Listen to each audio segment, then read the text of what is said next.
Bonjour, que la paix soit avec vous. Je souhaite vous partager mes réflexions par rapport au paradigme dans lequel nous nous trouvons et qui me semble être une part importante de l'opération qui consisterait à, en quelque sorte, un effet levier. On comprend bien le sens dans le domaine financier. Avec une petite mise, on pourrait remporter le pactole. Avec l'argent qu'on n'a pas et avec un système d'endettement et d'écriture, on pourrait aliéner tout un peuple. C'est un peu cela qu'on pourrait comprendre tout ce qui se passe au travers des achats de vaccins qui sont en fait des thérapies géniques dont on n'a nul besoin, et cela pour remporter quelque chose de bien plus gros, la mainmise sur les créatures, d'en faire des propriétés des détenteurs de brevets et au final de détruire la création. Mais dans un sens plus large, je dirais que le paradigme dans lequel nous nous trouvons serait l'élément support de ce levier, cet élément qui nous donnerait l'illusion que la vérité pèserait moins lourd que le mensonge. La vérité, c'est le bien, le bon, le beau, la santé, et le mensonge, c'est que la norme serait le mal, le mauvais, le laid, la maladie. C'est cette manière de penser qui a été induite en agissant sur l'environnement, par exemple en empêchant le soleil de répandre ses bienfaits au travers de son rayonnement et qui ont bien évidemment des conséquences sur la qualité des cultures mais aussi directement sur la santé des individus. Cela s'explique aussi par l'adjonction de produits nocifs dans l'air, dans la terre et donc dans les poumons des hommes, mais aussi dans le sang au travers de produits qu'on inoculerait comme le mercure, l'aluminium, des éléments exogènes tels que provenant de cellules animales ou fœtales, d'éléments synthétiques que le corps ne reconnaîtrait pas et qui induiraient ainsi des maladies auto-immunes, selon toute vraisemblance. Toutes sortes de choses qui feraient que des maladies dégénératives, généralement associées à la décrépitude, c'est-à-dire un âge avancé pendant lequel cela pouvait se produire, se produisent à la maturité de l'âge, à l'enfance, voire même à l'âge du bébé. Et on s'achemine aussi vers le fœtus, faisant de la maladie une norme qu'elle n'était pas, faisant donc du mal une norme. Ce que l'on vit dans notre paradigme actuellement n'est pas la normalité. Elle est une illusion et ce que l'on appelle retour à la normalité n'est en fait que consolidation de ce qui est anormal, c'est-à-dire d'ériger ce qui était anomalie, c'est-à-dire la maladie, en normalité. On nous oblige à penser que jusqu'à preuve du contraire, on est malade. C'est une erreur, cela est totalement faux. Jusqu'à preuve du contraire, nous avons la santé. Pour maintenir ce mensonge, évidemment, on fait en sorte de maintenir un environnement délétère, malsain, qui empêche justement les individus de se raccrocher à la vérité.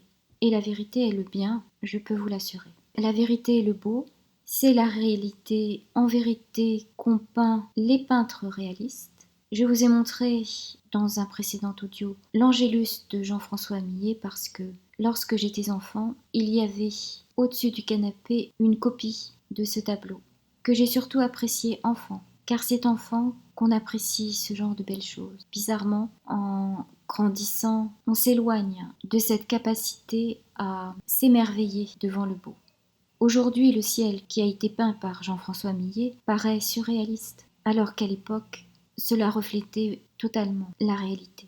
Vous voyez à quel point nous sommes éloignés de la vraie vision des choses en vérité et à quel point nous sommes plongés dans l'illusion. Cette illusion a été installée aussi à la faveur du choc pétrolier. C'est à ce moment-là qu'on a eu l'idée d'instaurer les heures d'hiver et d'été, ce qui a perturbé l'horloge biologique des gens, et qu'ils ont accepté que les journées semblent plus courtes, alors qu'en fait, il y avait derrière cela tout un plan fait pour tromper les gens quant à la présence du crépuscule du matin et du soir.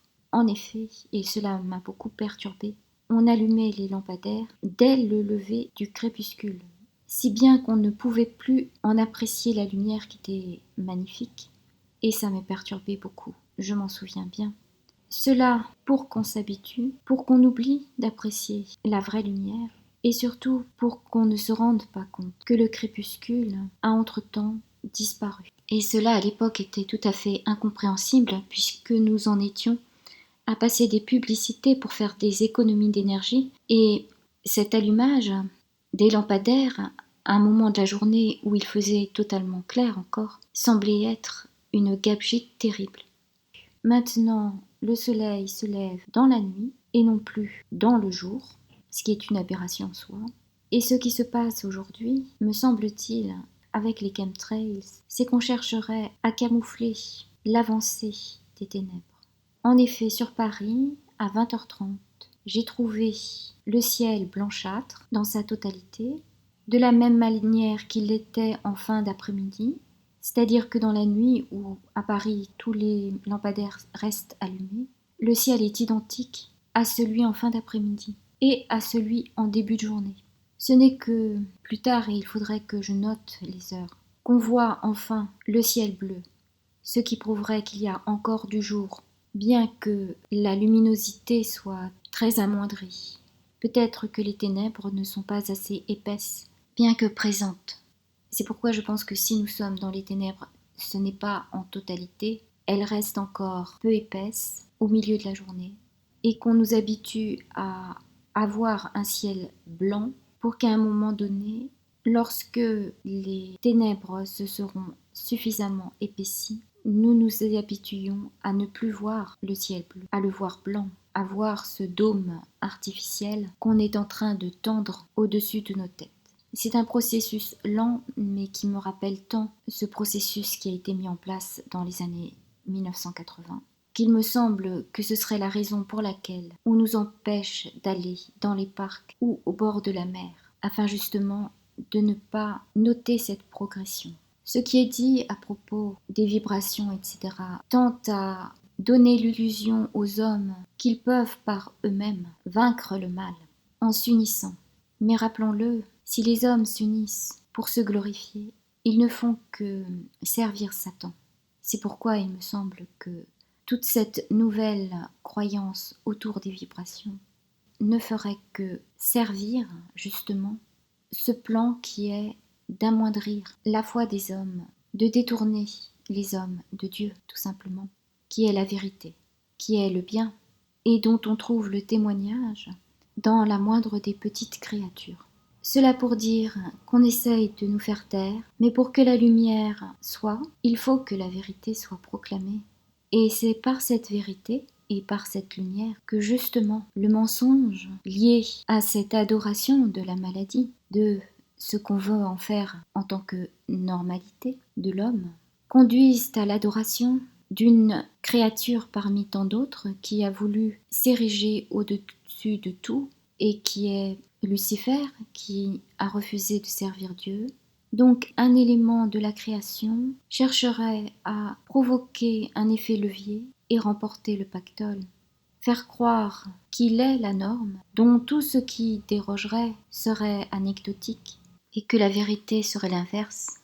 Après avoir donné l'illusion que la maladie serait l'inverse de la santé, il nous conduirait vers l'illusion que la maladie serait la normalité et la santé une anomalie, imposant donc la norme du mal qui à l'origine n'était qu'une anomalie, ce qui venait de l'éloignement du bien. Cela est très difficile à accepter pour ceux qui souffrent. Tout le monde passe par des souffrances, et c'est pourquoi il est important de puiser ses forces dans l'amour et de se rappeler la promesse de Dieu, la promesse du paradis, la promesse de Jésus-Christ et de son rachat pour ceux qui croient en lui. C'est pourquoi la personne de Jésus-Christ est très attaquée, il faut le savoir, notamment au travers de la Vierge Marie conçue sans péché, qui est une femme, créature de Dieu, comme tout un chacun, ni plus ni moins. Ce qui la distingue, c'est qu'elle a su dire oui au projet de Dieu, de recevoir Jésus-Christ en son sein, et pour cela, elle a été préservée du péché. C'est pour ça qu'on l'a dit conçue sans péché, Immaculée Conception. Les catholiques la vénèrent. La vénération n'est pas l'adoration, puisque c'est une personne pour laquelle nous avons beaucoup de respect. et aussi beaucoup de reconnaissance de son oui au plan de Dieu.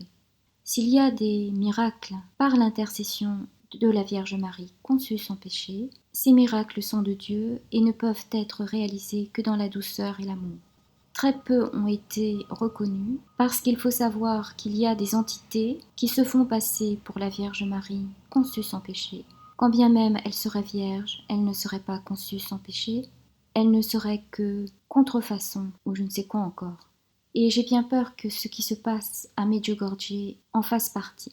Car j'avais lu des articles aussi où il était question de récupérer le sang de Jésus-Christ sur le linceul de Turin et de l'utiliser pour créer un antichrist. Je ne sais pas ce qui se passe derrière cela, si c'est possible, mais en tout cas il y a des forces, c'est certain, qui tendent à amoindrir le rôle de l'Immaculée Conception, et qu'elle doit avoir d'ailleurs dans la fin des temps, puisqu'elle est la seule à pouvoir écraser la tête du serpent. Et je vais vous dire ce que je n'ai pas encore partagé, c'est que dans ma vision il n'y avait pas qu'une seule alliance, il y en avait une deuxième.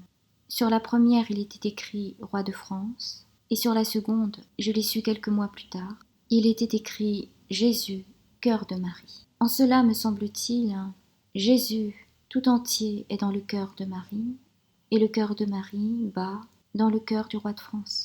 C'est en cela que je trouverai une interprétation plausible, mais ce ne sont que des interprétations personnelles, bien entendu. Je n'ai pas la vérité. Cela pour garder espoir et pour se poser la question de l'humilité, à savoir que l'homme seul ne peut rien sans Dieu. Et l'union des hommes sans Dieu est immanquablement l'union des hommes contre Dieu, contre la création. En cela, il faudrait y voir un piège de Satan. C'est pourquoi il est important, au contraire, de proclamer la vérité. Que la paix soit avec vous.